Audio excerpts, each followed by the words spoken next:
Hello and welcome to Noble Mind. Noble Mind is a podcast exploring mindfulness, meditation, and psychology. Hello out there in podcast land. This is Dr. Kate King, and I am here to tell you that this episode we spoke with Stephen Hickman about the foundations of self-compassion and his new book, Selfcompassion for Dummies. Dr. Stephen Hickman is the executive director of the nonprofit Center for Mindful Self-Compassion, a certified mindful self-compassion teacher and trainer, and a clinical psychologist by training. He's a retired associate clinical professor in the University of California at San Diego School of Medicine, as well as the founding director of the UC San Diego Center for Mindfulness. As always, you can learn more about Dr. Hickman and get this episode's show notes, as well as sign up for our email list at noblemindpodcast.com. We hope you enjoy the episode. We're delighted to be with Steve Hickman, who just released a wonderful new book, Self-Compassion for Dummies. Welcome, Steve. Thank you. Thank you for having me. Would you tell our listeners a little bit about yourself? Sure. So I'm a clinical psychologist by training. I founded the Center for Mindfulness at UC San Diego, and I won't bore you with my entire career path except to say that I discovered self-compassion along the way and the Mindful Self-Compassion program founded by Chris Germer and Kristen Neff, and ultimately had the opportunity to become the executive director of the nonprofit Center for Mindful Self-Compassion. So that's my day job is running and growing that center, which is dedicated to sharing the practice of self-compassion around the world and training people to become more self-compassionate. And along the way, I had the opportunity to write the book. And if Steve's voice is sounding familiar to you, it's because, yes, he's been on the show before. And we'll put a link to our first interview in the show notes for this one as well, so folks can do a deep dive into your mind. We'll see what you come up with. I love your new book, Self-Compassion for Dummies. It provides a lot of connective tissue and an explanation for me that I've always sort of hungered for, even though I practiced a lot of MSc. Well, thank you. It was actually quite fun to write, largely because I like writing from the perspective of, in my mind, the person I was writing the book for was a skeptic, someone who maybe thinks this might be a good idea, but isn't so sure, has a lot of doubts. So that's who the book is really aimed at.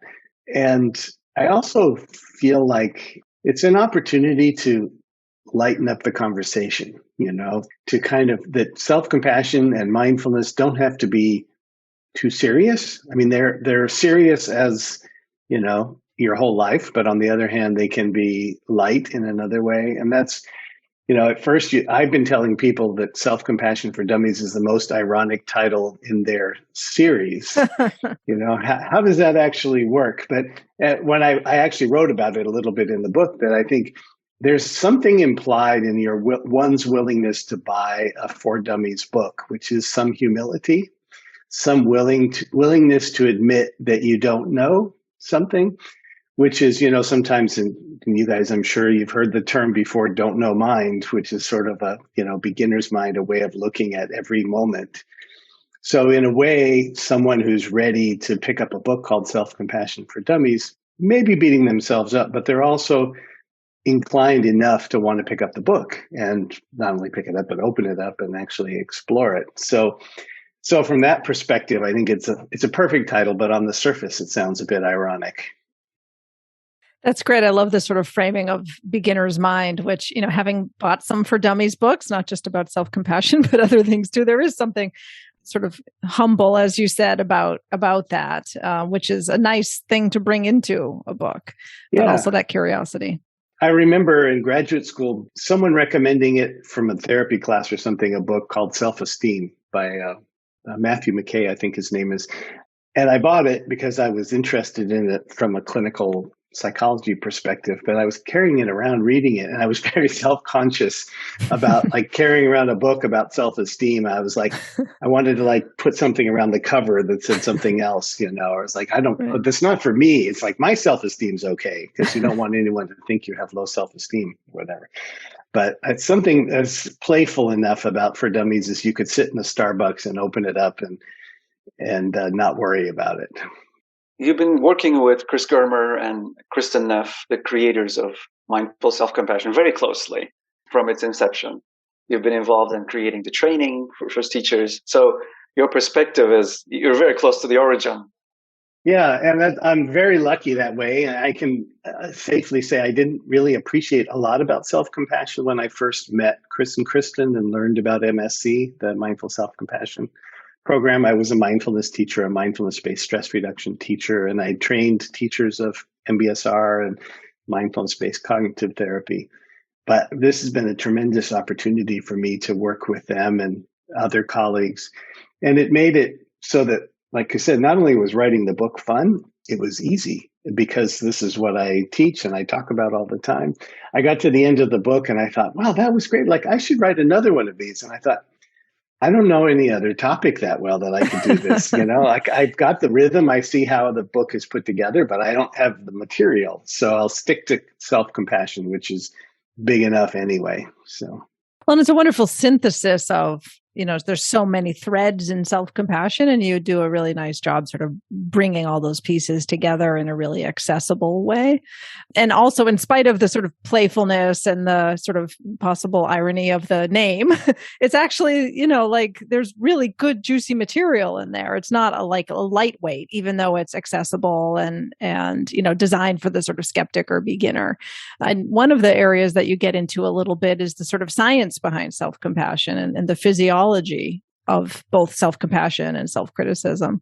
I'm wondering if you could tell us a little bit about that, thinking that that's probably an effort to address some of the concerns of the skeptic. Yeah. And I think it can go a few different ways. I'm not a neuroscientist and I have a light understanding about how the brain works. But what I found to be a really helpful kind of through line in the book was to think about our evolutionary survival as a human species. So that we are, as humans, we are wired to connect with each other. And that's not just, you know, cutesy bumper sticker talk. You know, we are all connected in certain kinds of ways that we need each other. Like when we're born, we are helpless. You know, we're not like those little sea turtles that, you know, dig up out of the sand and then just waddle off into the water and take off. You know, we stick around for, 15, 20, sometimes 30 and 40 years living with our parents or whatever, but we do need the support of others. So all of our systems are wired to keep us connected so that the infant who doesn't know anything knows that at some other instinctive level, it needs food, clothing, and shelter, and it knows how to get it by crying and flailing around and whatever. And we as parents get that. And it's not just because we read it in a book, it happens. So this need for us to be connected, for us to stay connected as we grow up, as we're adults, to be a part of the herd, so to speak, to be a part of the tribe.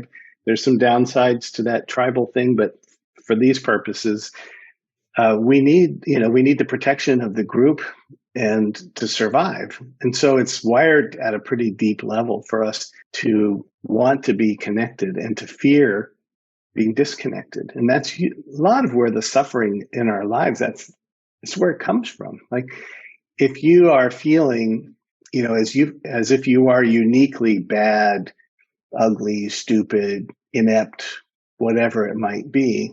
So that's bad enough. But what that really means is that somehow you stand out from the herd. You are like the deer on the edge of the herd that if it wanders off, it's the one that the predator eats.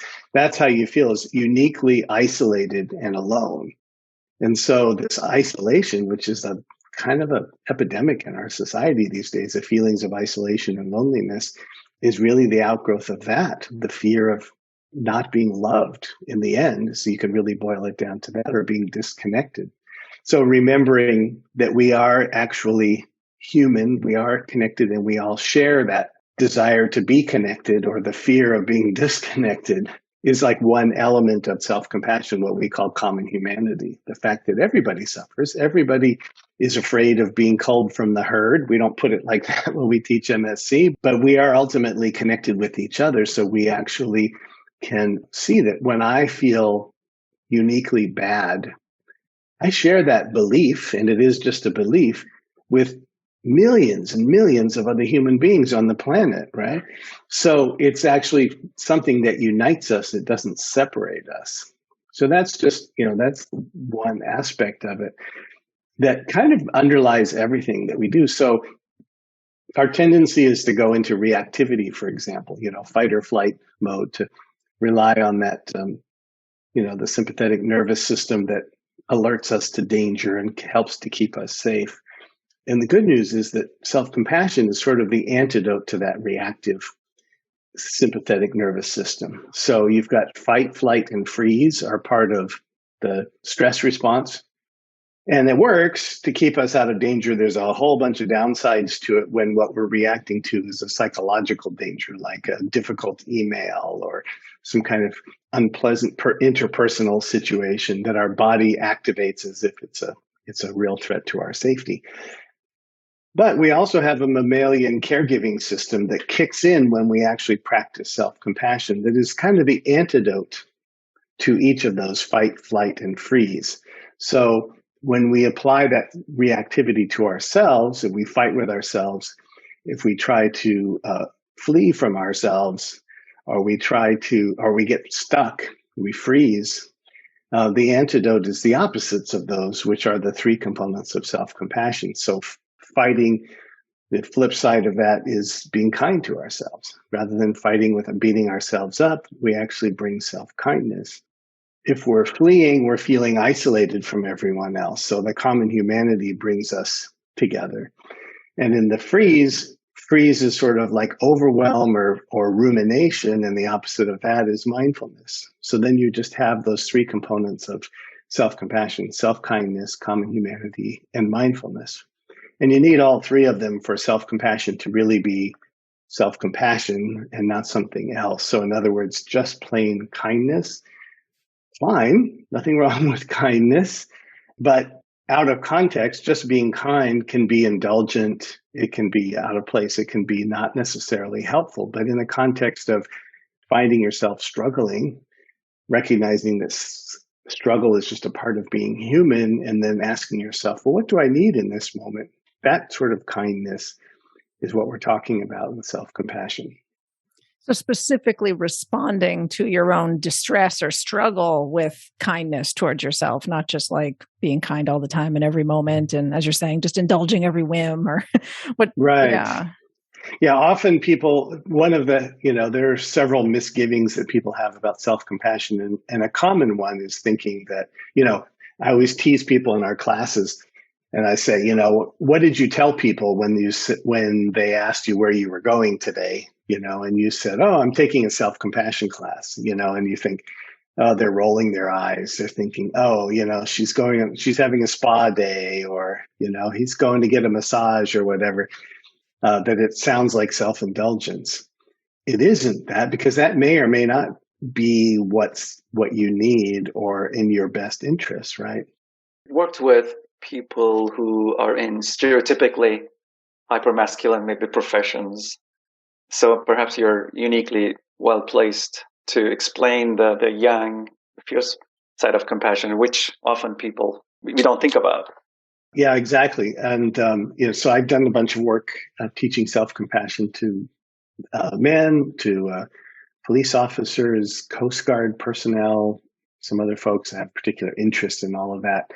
I have to say, I wrote the book partially with those folks in mind. I always like to write to the skeptic, or teach to the skeptic. If I'm in a room and I've got, 100 people there listening and there's one guy in the back, it's usually a guy, I have to admit, he's sitting there with his legs, his arms crossed, looking at me like, show me what you got.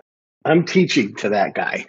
Not because I'm trying to suck him into a cult or anything. It's just that I think if people appreciate what it is, they will gravitate toward it, because I can see so clearly how beneficial the practice can be for folks, or anyone. So our preconceived notion of self-compassion is really just one side of it. So if you think of a yin and a yang, or a fierce and tender side of compassion, my colleague Kristen Neff has a book, Fierce Self-Compassion, that came out recently, where she talks about this in depth, kind of aimed at women, because while women, again, speaking in stereotypes, might be inclined for the warm, fuzzy side of self-compassion, the comforting, soothing, nurturing side of it, and that's beneficial in its own way.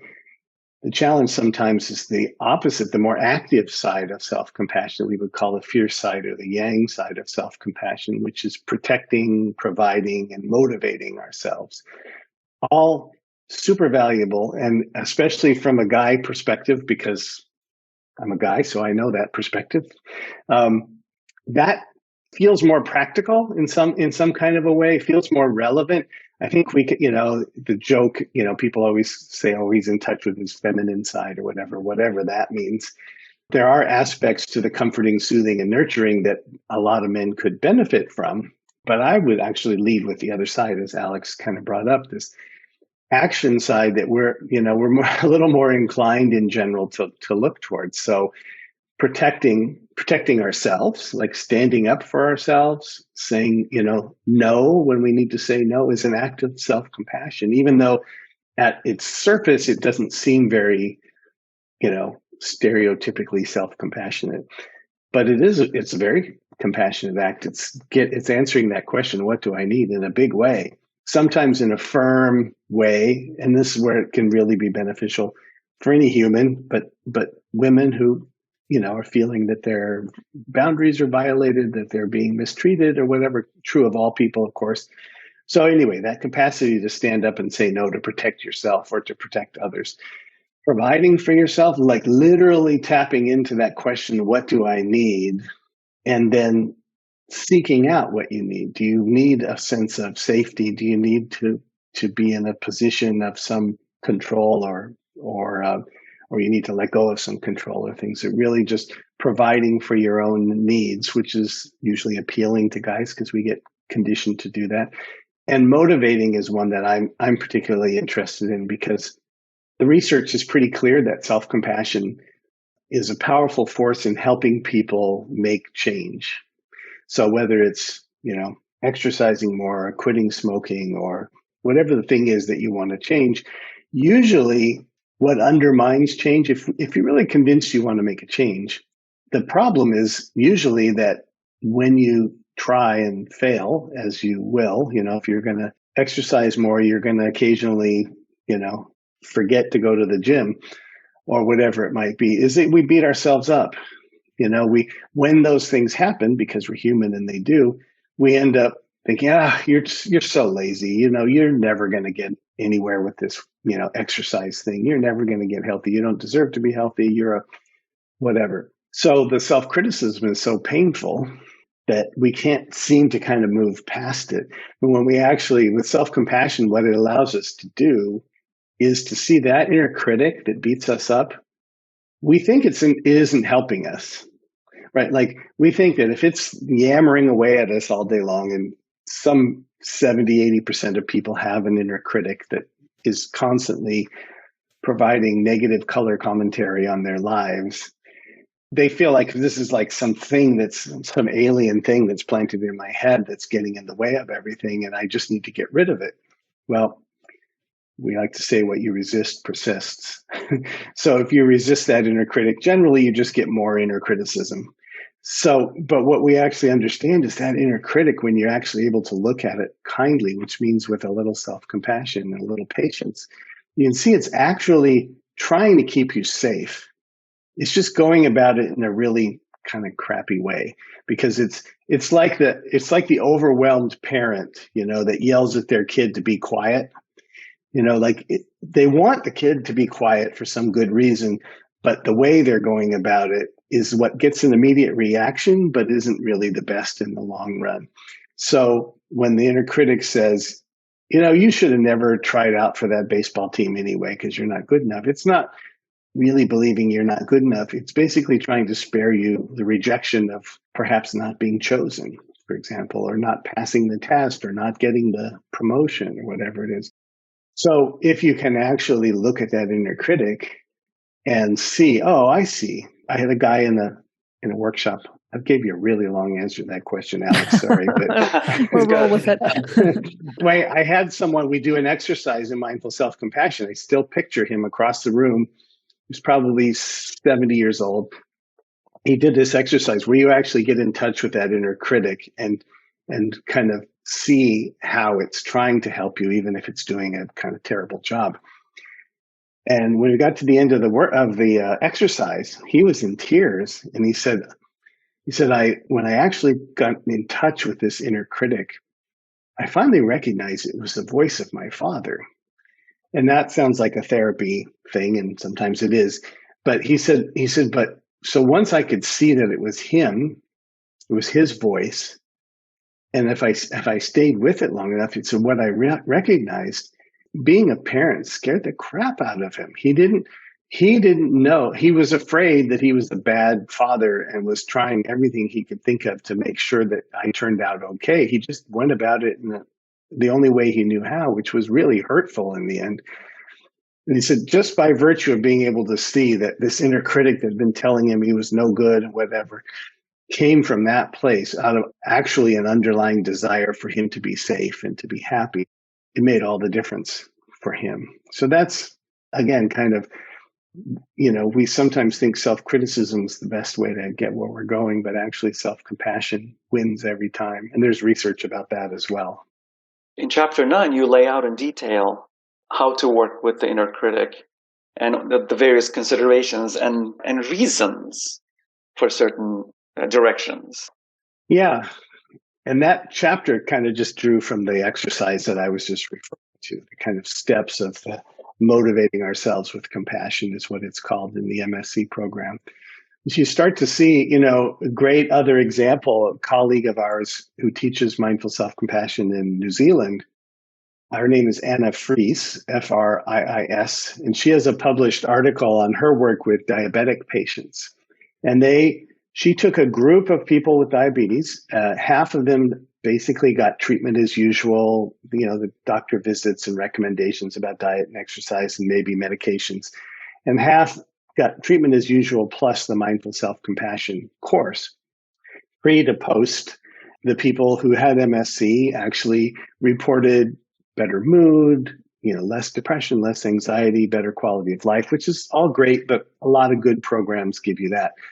What they also revealed was that the people who'd taken the MSc course had better HbA1c levels. So in other words, physiological markers of being healthier in regard to their diabetes as a result of self-compassion training. Now, sitting on the meditation cushion, practicing self-compassion isn't going to lower your blood sugar one bit, unless, I guess, if instead of sitting there, you were going to eat sugar. So, but what was happening for these folks is they were taking better care of themselves. They were doing the other things that the doctor wanted them to do that were so hard to do, that are so hard to do. So they were actually motivated by compassion for themselves. I mean, this is extrapolating from the data, but that's what it looks like, that people who were more self-compassionate saw the act of exercising or eating the right foods or not eating the wrong foods as what they needed, as acts of self-compassion, and it translated directly into measurable physiological outcomes. This proverbial fellow at the back of the room with his arms crossed may wonder, why do you keep saying self-compassion is courageous? Yeah, no, what it is really is, I think, among other things, we are not, most of us men in Western society are not conditioned very well to deal with the fact that we're human and we have emotions, to kind of way oversimplify it. And the capacity to meet yourself in the midst of suffering, in the midst of having strong, difficult emotions. That's the essence of self-compassion, is the willingness to get close with your own experience of the moment. That's the mindfulness part, but of the experience, the emotions that come up. When that happens, when we can be in touch with the emotions and not react to them, when we can stay present to them and see them arising, then we can respond to them more effectively and appropriately. so that we handle difficult emotions, which are a part of being human, but we handle them in a much more effective way. And I've made the case that you can look at all kinds of bad behavior in the world, especially behavior by men, but it's not confined to men. And you could look back and to say, basically, it stems mostly from an inability to contend with difficult emotions, or emotions in general. So the person who acts out in the, sexually harassing way has some sort of arising emotions, lust, desire, whatever, power, that because they don't know what else to do with it, they do the inappropriate thing, the illegal thing, the hurtful thing. Not because they're evil people for the most part, but because they don't know how to contend with the feelings that come up in a more productive, socially appropriate way. You could say the same about, police misconduct, pretty much anything you can think of as bad, gun violence and things like that. I mean, really, think about it. These are people who are tortured by their own emotions because they haven't, for lots of reasons. Some were just raised in really horrendous experiences, but most of us men have been raised by people who had a different sense of what it meant to be a man. You don't have emotions. You don't cry. Big boys don't cry. All those stuff that you hear as if, somehow if you just ignore it, it'll all go away. So it takes courage is the whole point. Again, long answer to a short question, but the capacity or the willingness to turn towards your own emotional state and to stay present and kind to yourself is a huge act of courage, because it's not easy at all. And it's not what we're inclined to do, especially men. Yeah, it seems like the courageousness of it is evidenced by just how hard it is and like how much people maybe try to avoid doing it, right? It's much easier when you feel, as you're saying, the sort of painful emotion or distress arise to kind of blame someone else, blame the situation, act it out in some way. Like those things are maybe easier, more familiar, more comfortable, maybe what you've learned to do. To actually like be with it, right? It feels like that's really hard. And so when you're doing really hard things, that's courageous. Yeah. We keep threats at a distance, right? We go into that fight or flight mode. Even the nicest, sweetest little kitten, when it's cornered, if it's afraid, the claws come out, the back goes arched up, the hair is on end, trying to look fierce, trying to keep to not show the fact that it feels vulnerable. And so that's another piece of it too. Like, okay, so it's not socially acceptable for a man to be vulnerable. And then you feel vulnerable. And then you've got to do whatever you can to make it clear that that's not true of you. So you want to figure out how to act out the lie. I've never said it that way before, but that's kind of what happens. And you do whatever you have to do to redirect, to blame the other guy, to focus the energy outward rather than to kind of take it in. On a more subtle level, where I see it, that's been really remarkable for me within our organization, the Center for Mindful Self-Compassion. We're a virtual center, so our team is all over the world, basically. And we've started to have meetings once a week on Zoom just to stay connected as we grow. And because we used to be 3 of us, and now there's 23 of us or something. And these are all people who practice self-compassion for the most part. And what I find is we're not perfect, we're human, but we can more often have difficult communications, difficult conversations about things, because we're relatively certain that the others are not going to be reactive.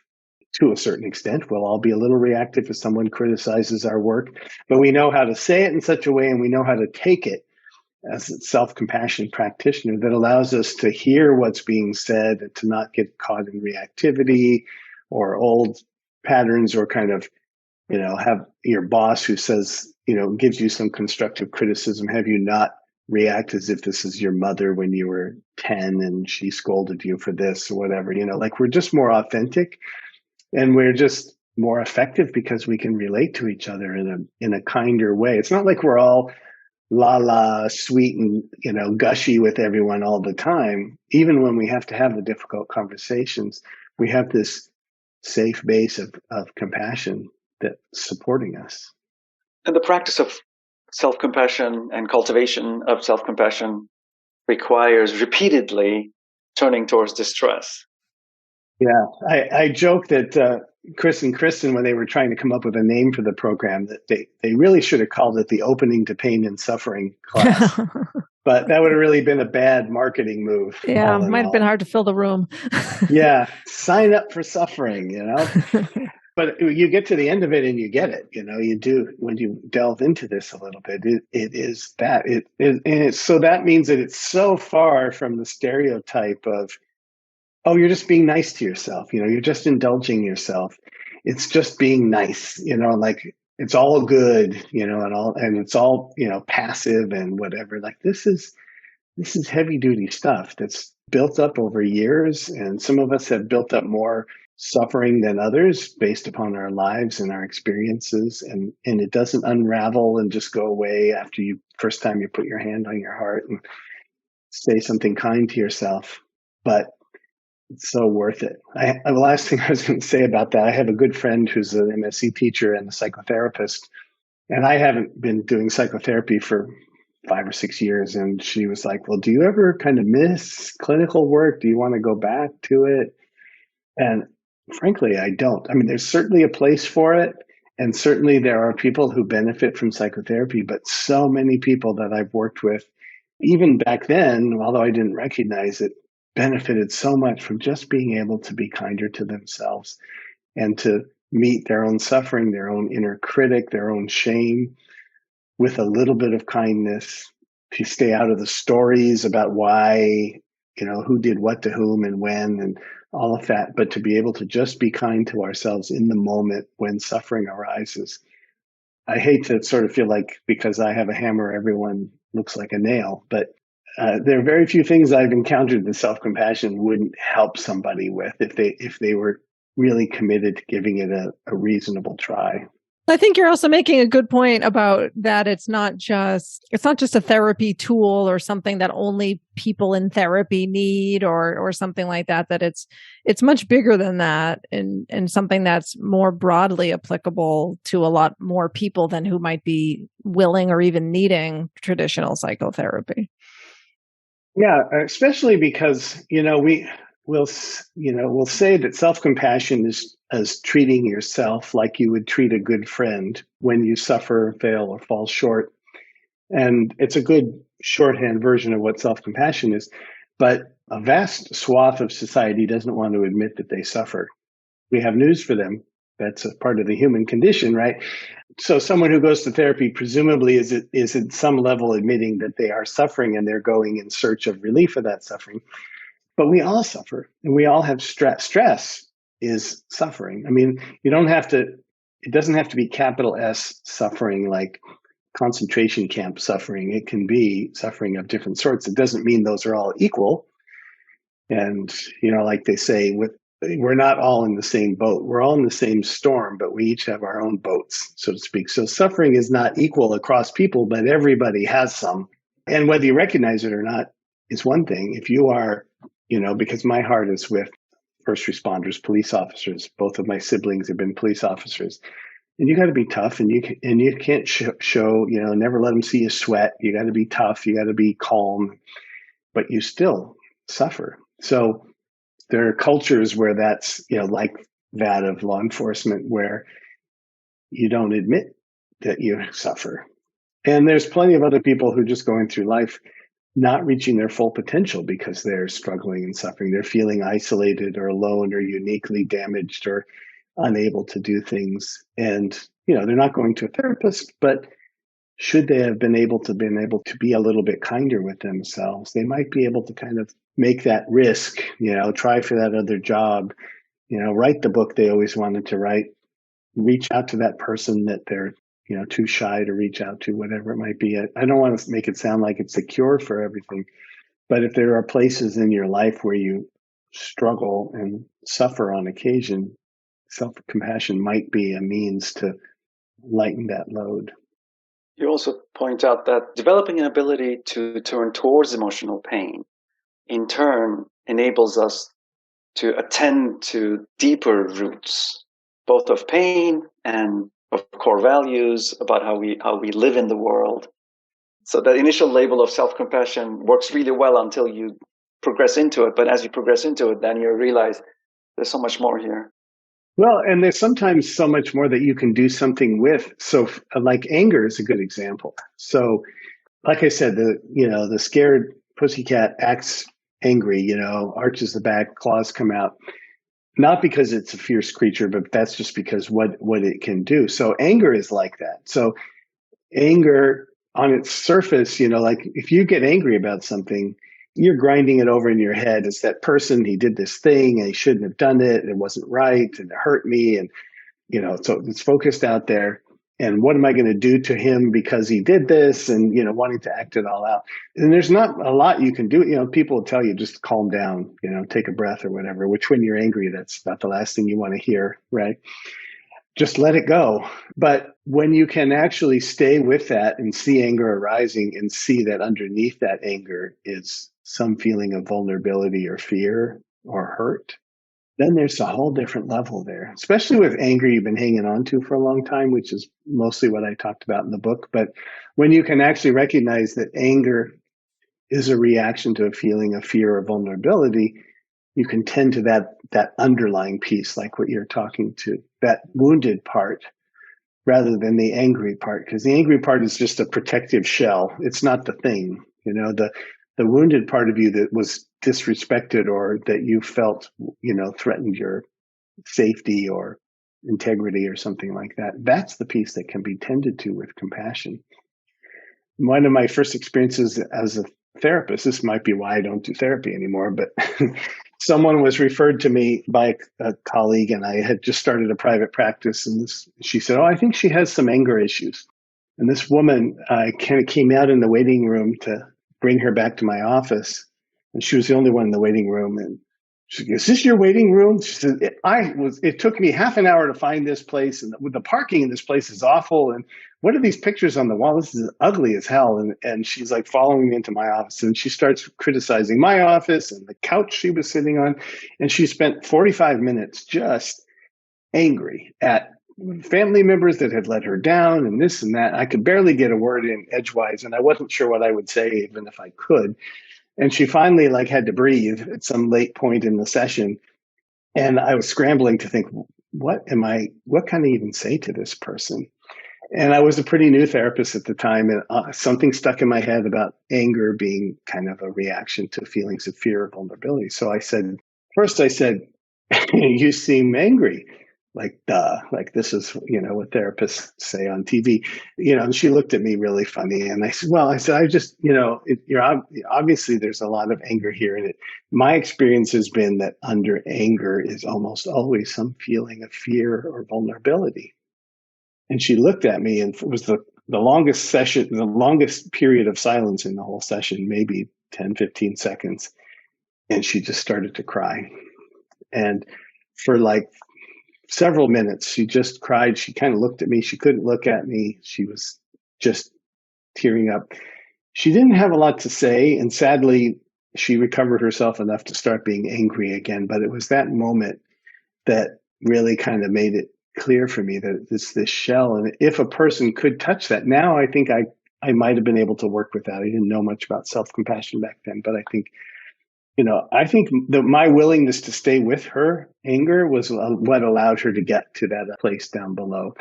And my embodying it was giving her a taste of self-compassion that ultimately I would hope she would be able to offer to herself. And that's what I tell a lot of our teachers of self-compassion. If we embody this practice as teachers of the program, people get to feel what it's like to, as Dan Siegel says, feel felt. Feel felt by another human being who isn't going to react or bounce off of them or get mad at them because they're mad, but is just willing to be kind and present. What would you say to someone who says, yeah, but the feelings I struggle with are too painful, too intense, too debilitating, too overwhelming? Yeah. We tell people in the Mindful Self-Compassion course that to be willing to be a slow learner. And a colleague in Sweden told my friend Michelle Becker this. She said, "Oh, this is like what I tell my clients. Walk slowly, go farther." So it's a dosage question is a way oversimplified version of it. If, many people are carrying a lot of wounds, and practicing self-compassion can seem like a huge, painful task, but you don't have to do it all at once. And it's also a process of melting and not mining. So it takes time. And if you're willing to be patient, I'm trying to teach myself to play the electric guitar right now, and I'm at the very, very, very early stages, the point where I wouldn't want anyone to hear me. But for now, I'm willing to go slow because that's the only way I can go, and I'll keep at it. And over time, the capacity will develop.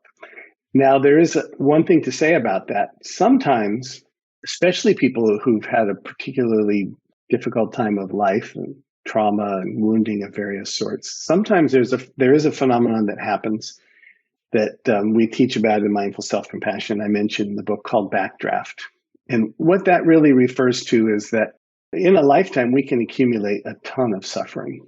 And even in a routine, kind of mundane, non-traumatic, pleasant, happy childhood and growing up, we have moments of suffering. But especially those of us among us who have been mistreated or neglected or hurt and traumatized in various ways, they've probably experienced a lot of times in their lives when they needed compassion and they didn't get it, or they got the opposite of it, even worse. But we survive, we're resilient beings, which means that suffering of needing compassion and the hurt of not getting it just gets stored away. And it's almost like fire in a furnace, the furnace of your heart. So every time that happens, over time, you accumulate a ton of that kind of suffering. You also associate the need for compassion with the absence of it coming to you. So it's almost like admitting that you need compassion is opening you up to the hurt of not getting compassion. It's easier to just tell yourself the story that you don't need it. Who cares? Exactly. That's for other people. Right. Exactly. So you build that up and you figure out how to get by. And that's amazing if you think about that humans have that capacity to overcome that by just saying, I didn't really need that anyway. But it has consequences down the road, which is if you ever decide, wow, I am so hard on myself. I don't need compassion, but I'm so hard on myself. And somebody helps you to practice self-compassion, invites you to just in a moment of struggle or suffering, putting your hand on your heart and saying, wow, this is hard. What can happen is that's like swinging the door of that furnace open after all these years, finally giving yourself what you needed and told yourself you didn't need, can just swing that door open, and all the heart that's been hot with suffering, the pain rushes out. So sometimes what happens for people who are new to self-compassion practice, if they have that sort of a history or something like it, is they get the opposite effect of what they expect. I thought if I took this class and I was like kind to myself, I would feel all, happy and relaxed and open or whatever, but I'm pissed, or I'm sad, like grief, like waves of grief. So this is that, backdraft is the firefighting term for if firefighters go into a building and they sense that the fire is in a room with the door closed. They feel the door to see if it's hot, to see if there is indeed fire in there, because if they just swing that door open, the fire may have consumed all the oxygen and come rushing out in search of oxygen. It's super dangerous. So this is that in the heart, that when we venture in there and practice self-compassion and we swing open the door of this furnace, we could get this huge flow of backdraft. So the point is, even though it's unpleasant, it's actually a sign you're moving in the right direction. But like I was saying earlier, you just probably need to close the door a little bit. Go slow, see what it would be like to just be kind to yourself for a little while. Or instead of saying, may I be kind to myself in a meditation, like a loving kindness for ourselves, you might qualify that with, may I begin to consider the possibility that someday I might be a little kinder to myself. And see how that goes. And then little by little, you kind of ease up. So if it's painful at first, it's not because you did something wrong. It's because you needed it in small doses. You're more sensitive than most. Do you think that some of the other approaches to self-compassion or some of the other tools might be helpful in those circumstances too? Like instead of putting your hand on your heart and, offering yourself direct kindness, maybe a little common humanity reminder or a little bit of protect, provide, motivator, like something else might be a little more accessible? Yeah. And I would most often say that in those moments, this is where mindfulness practice is a complement, is a part of self-compassion, so that you might almost think about self-compassion as being a warming practice and mindfulness being a cooling practice. Not that either one is universally warm or cold, but that in the moment, maybe what you need is to ground yourself, like standing and feeling the soles of your feet, or an external object. We give people these stones we call here and now stones to kind of focus your attention in the present moment on something outside of yourself, so that you have some place to put your feet, so to speak, while you're in the midst of the onslaught. So that's, and then also there's a lot of forms of self-compassion that are less direct than hands-on heart. Just what do you do to comfort yourself now? Make a cup of tea, pet the dog, take a walk, lots of other ways. What would you say to someone who says, okay, I get it, the pain has to be titrated, but if I do it that way, it's going to take centuries? So this sounds completely insensitive, but I'm going to say it anyway. It's sort of like, is it Dr. Phil that always says, how's that working out for you? In other words, what's been the path thus far, and how's it worked out? Again, you got to find the right way to say it. But if you can have a little lightness with it, this is good, right? Like humor helps us to kind of take things in sometimes. So if the path has led you various places to deal with this suffering, and if you're at a mindful self-compassion course, presumably nothing else worked. Well, wherever you happen to be, nothing else probably has worked if you're still seeking a solution. So the possibility would be that maybe one thing about it is that perhaps you're trying to control or get rid of the suffering. And we're not actually doing that. I mean, suffering will subside, presumably, as you practice self-compassion. But as soon as you try to do it to change how you feel, you're sunk, because how you feel is how you feel. So we actually will say, we give ourselves compassion not to feel better, but because we feel bad. So you got to take that in a little bit. So, when your kid is sick and you bring them, a cold drink or a cool cloth, or you say sweet things to them, you're not treating their flu, right? You're not fooling yourself and thinking you're going to make the flu go away. You're comforting them because it's uncomfortable and they're struggling and suffering. And so could you turn things around, and instead of trying to eradicate this suffering, could you meet yourself in kindness because you have the suffering first? Like, could you just acknowledge it, allow it to be there, and to give yourself what you need in that moment, so that little by little, drip by drip, over time, you cultivate a different relationship with the fact that it's there. And then it doesn't have the power over you it had before.